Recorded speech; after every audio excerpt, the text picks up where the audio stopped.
నమస్తే. నింగి నేల నాదే ప్రత్యేక కార్యక్రమానికి స్వాగతం. ప్రేక్షకులకు ఉగాది శుభాకాంక్షలు. ఆమె గొంతు విప్పితే చాలు అమృతం కురిసినట్టు ఉంటుంది. ఆమె పాట పాడితే చాలు జలజల జలపాతం పారినట్టు ఉంటుంది. తను భక్తి గీతాలు పాడితే ఆధ్యాత్మిక లోకంలో విహరిస్తున్నట్టు ఉంటుంది.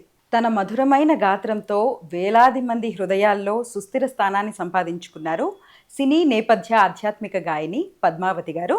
వారితో మాట్లాడదాము. ఉగాది సందర్భంగా ఉగాది పర్వదినాన్ని పురస్కరించుకుని సంగీత నేపథ్యం అలాగే పండగ విశేషాలను వారి మాటల్లోనే అడిగి తెలుసుకుందాం. నమస్కారం పద్మావతి సుశీల గారు. ముందుగా మీకు ఉగాది శుభాకాంక్షలు. మీకు కూడానండి, ప్రేక్షకులకి, చూసే ప్రేక్షకులకి అందరికీ కూడా పరాభవనామ సంవత్సర ఉగాది శుభాకాంక్షలు అందరికీ. ఎలా ఉన్నారు? చాలా చక్కగా అందంగా కనిపిస్తున్నారు. ఉగాది కళంతా కనిపిస్తోంది. పండుగ అంటే అంతే కదా, అందులో మన తెలుగు వాళ్ళకి మెయిన్ ముఖ్యమైన పండుగ అంటే ఇదే కదా. కాబట్టి అందరూ ఇలాగే కళకళాడుతూ ఉంటారు. ఆడవాళ్ళందరికీ కూడా ముఖ్యమైన పండుగ. ఈ ఉగాది రోజు అసలు మీరు ఏ విధంగా సెలబ్రేట్ చేసుకున్నారు? ఉగాది అంటే అందరికీ కూడా కావలసిన పండుగ, ముఖ్యమైన పండుగ కాబట్టి మొదటి పండుగ సంవత్సరంలో. మన సంవత్సరాది అంటాం, ఉగాది అంటాం, సంవత్సరం ఆరంభం కాబట్టి అందరం కూడా పొద్దున్నే లేస్తాము, తలంట్లు పోసుకుంటాము, పూజ చేసుకుంటాము. ముఖ్యంగా పంచాంగ శ్రవణం అని ఉగాది రోజు తప్పకుండా అది మాత్రం చేస్తాము.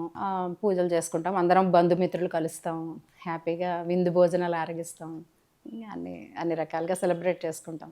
పంచాంగంతో పాటు ఉగాది పచ్చడి కూడా మనకి ఉగాది అనగానే ఉగాది పచ్చడి అది ఇంకా ఇంట్లో కంపల్సరీ. ఫస్ట్ అది తిన్న తర్వాతే మనం విందు అన్ని తయారు చేసుకుంటాం. ఫస్ట్ ఉగాది పచ్చడే చేసుకుంటాం కదా.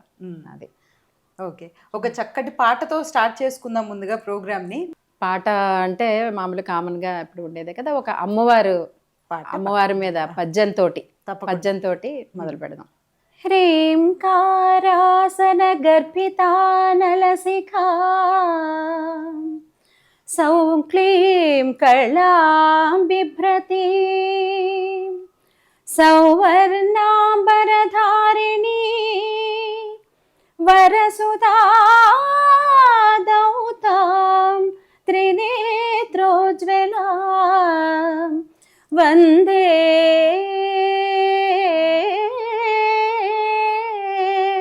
వందే పుస్తకపాశమంకుశధరా స్రగ్భూషితాముజ్వలా త్వాం గౌరీం త్రిపురాం పరాత్పరకళాం శ్రీచక్ర సంచారిణి.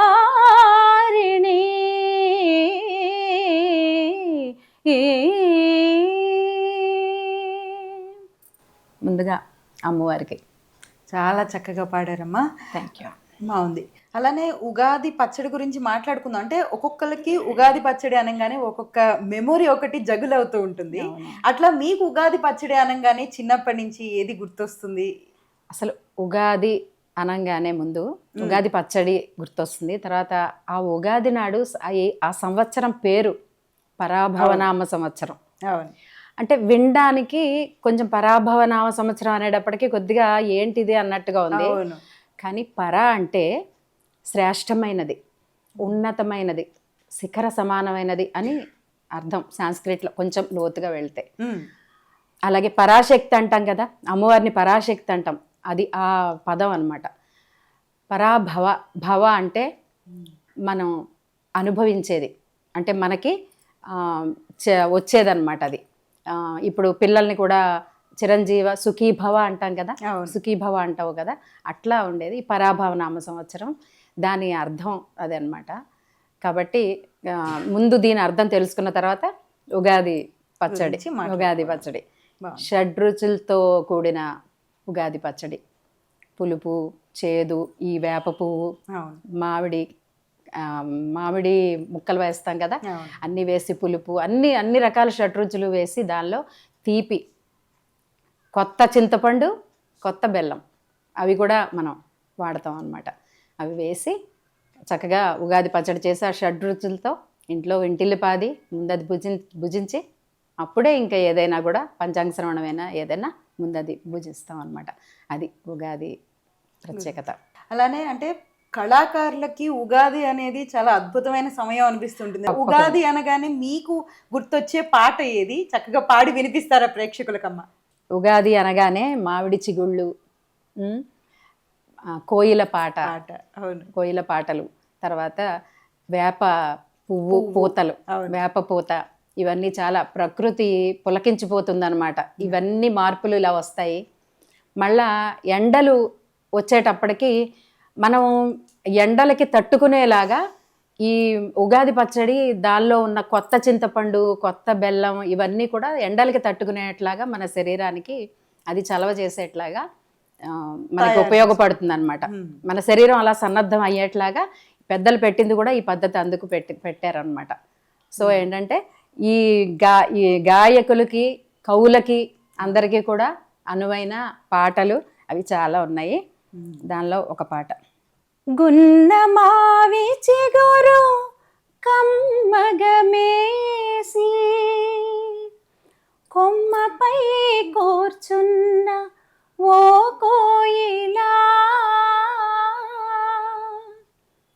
పాడవే కో పాడవే ఓ కోయిలా పాడవే పాడవే ఓ కోయిలా ఉదయ సంధ్యారాగం మా హృదయ భావగీతం, మా హృదయ భావగీతం, మా హృదయ భావగీతం పాడవే పాడవే. మనిషిలోని మానవత, మమత, ప్రేమలను పంచి మనిషే మహాత్ముడై మనుగడ సాగించు వేళ ఆహా ఆహా ఆహా ఆహా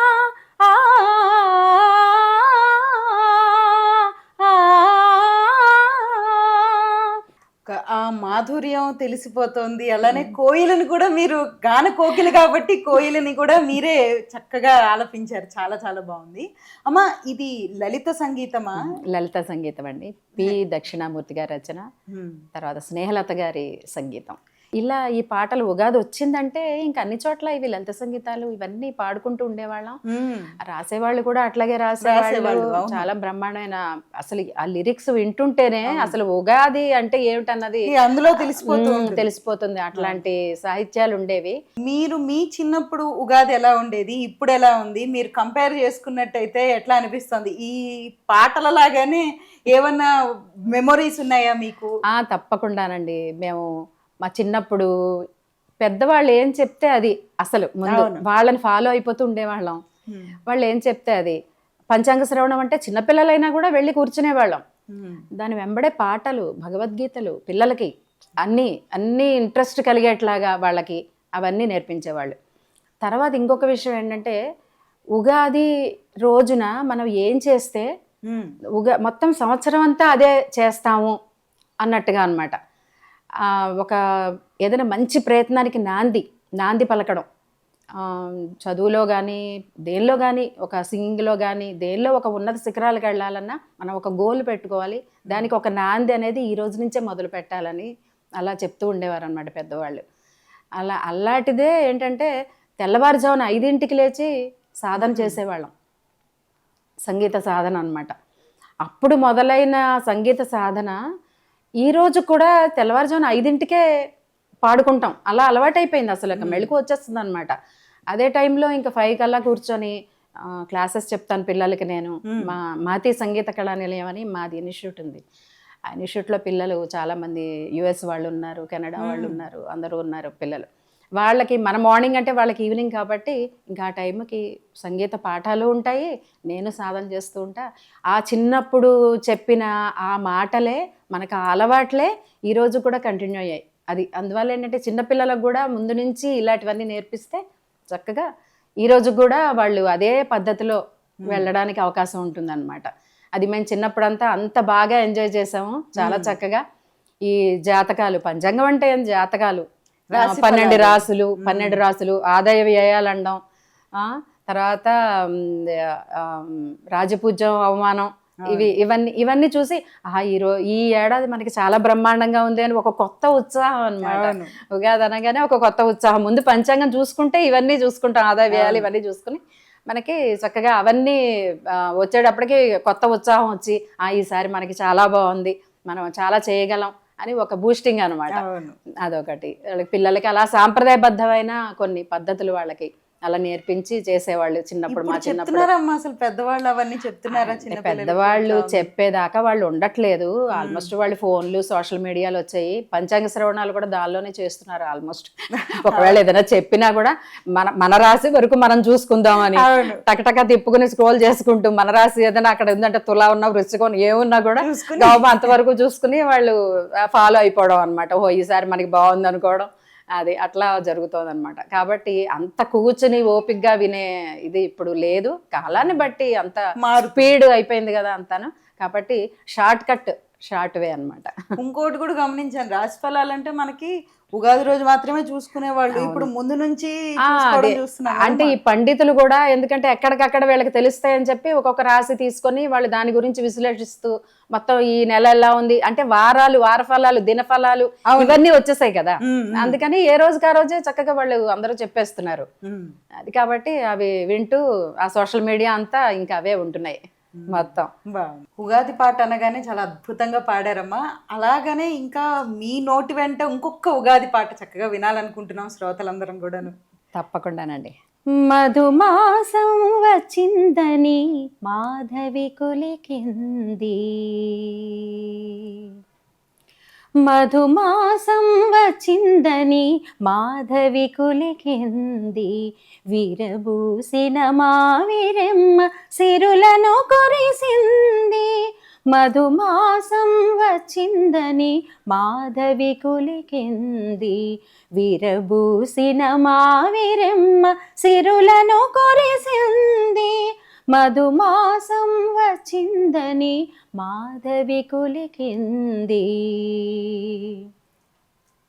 పరవసాన నా మనసే పాట పాడు వేళ, పరవసాన నా మనసే పాట పాడు వేళ, జుమ్ జుమ్మని అలి కొలములు శృతి కలిపిన వేళ, జుమ్ జుమ్మని అలి కొలములు శృతి కలిపిన వేళ, మధుమాసం వచ్చిందని మాధవి కులికింది, విరబూసిన మావిరెమ్మ సిరులను కురిసింది.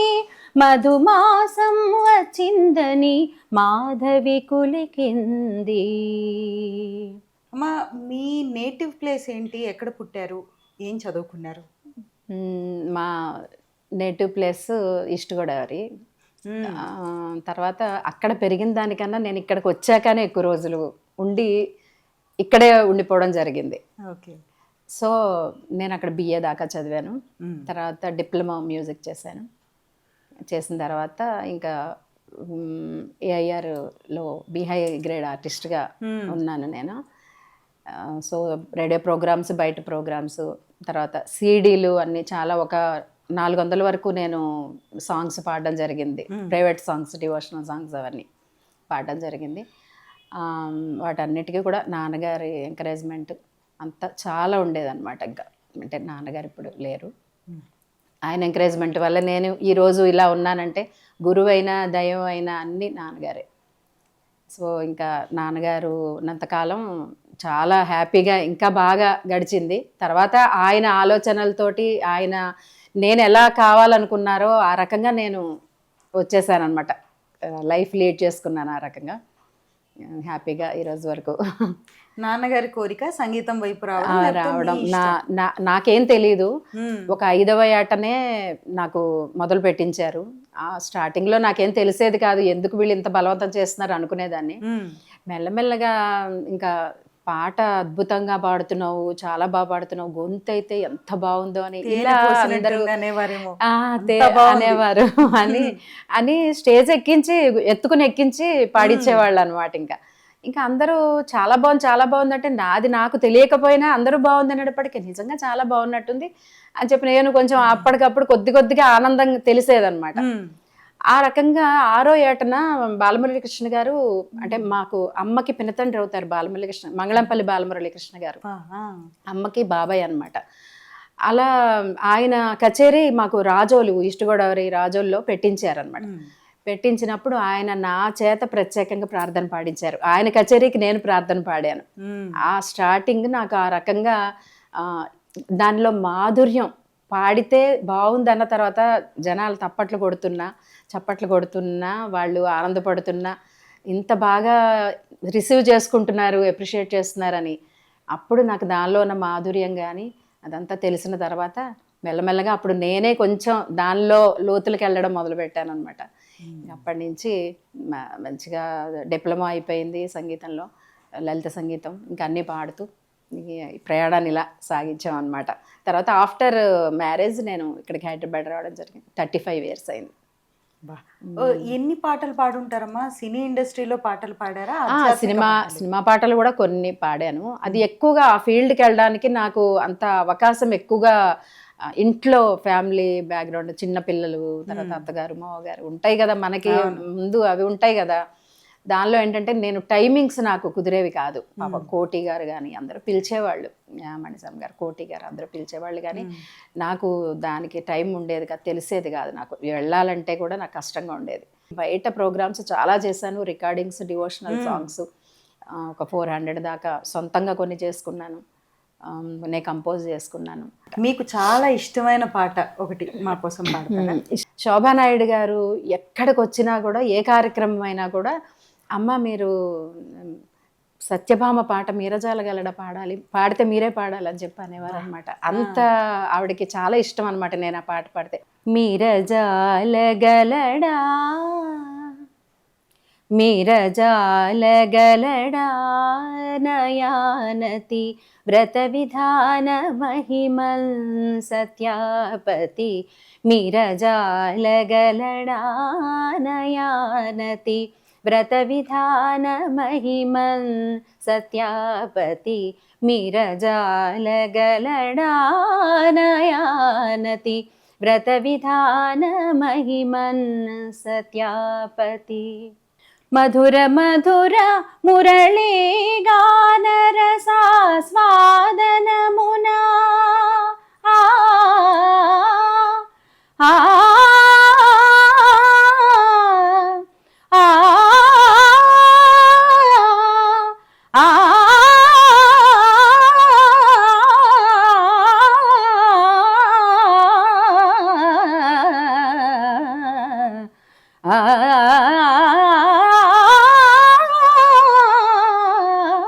మధుర మధుర మురళీ గాన రసాస్వాదనమునా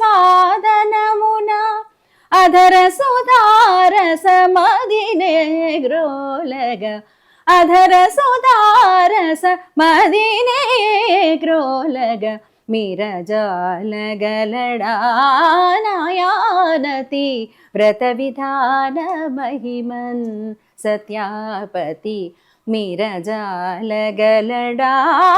నయానతి వ్రత విధాన మహిమన్ సత్యాపతి, మీరజాలగలడా.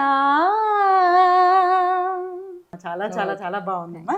ఈ పురస్కారాలన్నీ కూడా మీ పాటకి జస్టిఫికేషన్. ఎన్ని పురస్కారాలు వచ్చి ఉంటాయమ్మా అవి? అంటే అది లెక్క అంటూ ఏం ఉండవు కదా, చిన్నప్పటి నుంచి ఎన్ని వచ్చాయో ఎన్నో తీసేస్తూ పక్కకు పెడుతూ ఉంటాం మళ్ళీ. అది అట్లాగే సావిత్రి అవార్డులు, సుశీలమ్మ అవార్డులు, ఇవన్నీ చాలా మటుకి. మొన్న రీసెంట్ గా ధాత్రి అవార్డు, అన్ని చాలా వచ్చాయి అవార్డులన్నీ.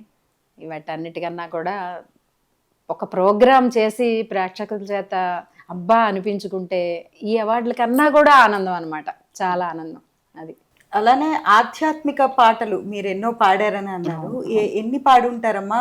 నేను ఇన్స్టిట్యూట్ మహతి సంగీత కళా నిలయం పెట్టుకున్న తర్వాత పిల్లలకు కూడా చక్కటి ఆధ్యాత్మిక విషయాలు కానీ, ఆధ్యాత్మిక పాటలు కానీ అలాంటివి నేర్పిస్తే వాళ్ళకి చాలా పీస్ఫుల్గా ఉంటుంది, కాన్సన్ట్రేషన్ కూడా పెరుగుతుంది వాళ్ళకి. భగవద్గీత కానీ, ఈ పాటలు కానీ, దేవుడి మీద ఒక భక్తి కలగాలన్నా, పూజలు గంటలు చేసినా కూడా ఒక్క పాట పాడితే మొత్తం వైబ్రేషనే వేరుగా ఉంటుంది ఎప్పుడైనా కూడా. ఆ భక్తి మొత్తం అందరి మీదకి వచ్చేసినట్టు ఉంటుంది, మైండ్లో ఉన్నట్టు ఉంటుంది వాళ్ళకి. ఆ రకంగా పిల్లలకి నేర్పించడం స్టార్ట్ చేసిన దగ్గర నుంచి ఇంకా నేను అన్ని అన్నమయ్య కీర్తనలు వాళ్ళకి, మేము వాళ్ళతోటి అన్నమయ్య కీర్తనలు ప్రోగ్రామ్స్ కూడా చేయించాం పిల్లలతోటి.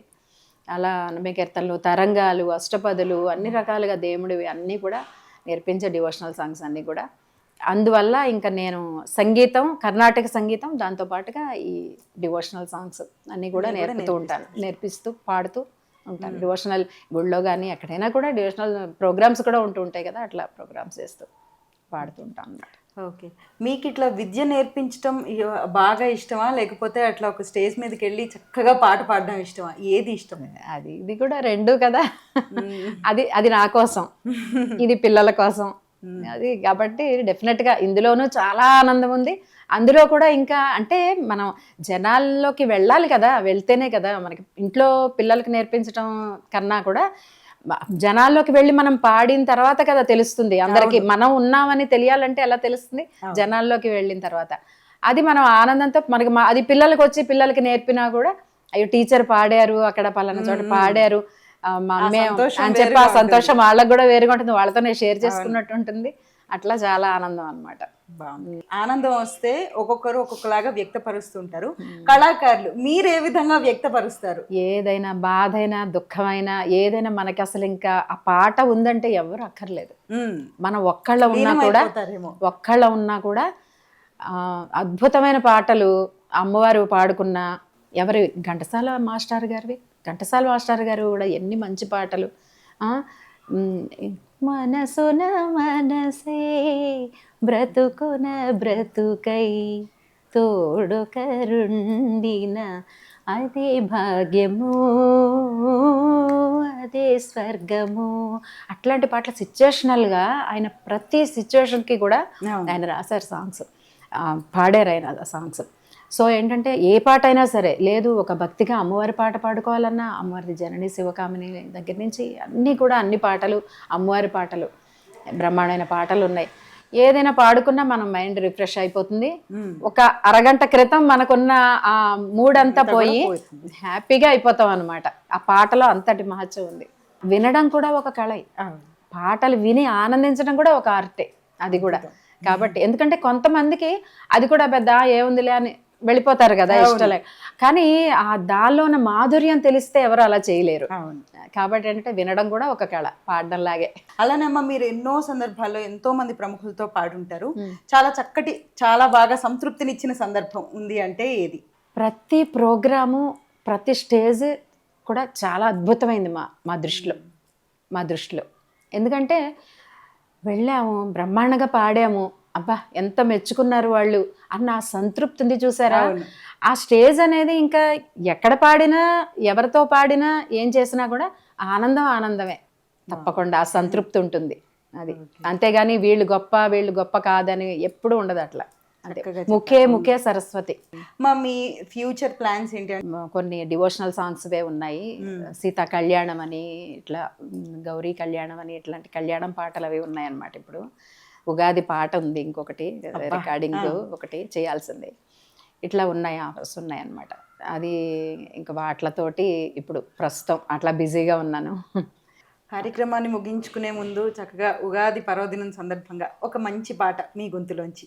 తుమ్మెద ఎదలో జుమ్మంది, ఒక మంగళ మంత్రం పలికింది, ఒక తుమ్మెద ఎదలో జుమ్మంది, మంగళ మంత్రం పలికింది, ఎందుకు ఒంటరి బ్రతుకో, ఎందుకు ఒంటరి బ్రతుకో, పేళి వెందుకు నన్ను రమ్మంది, తుమ్మెద ఎదలో జుమ్మంది.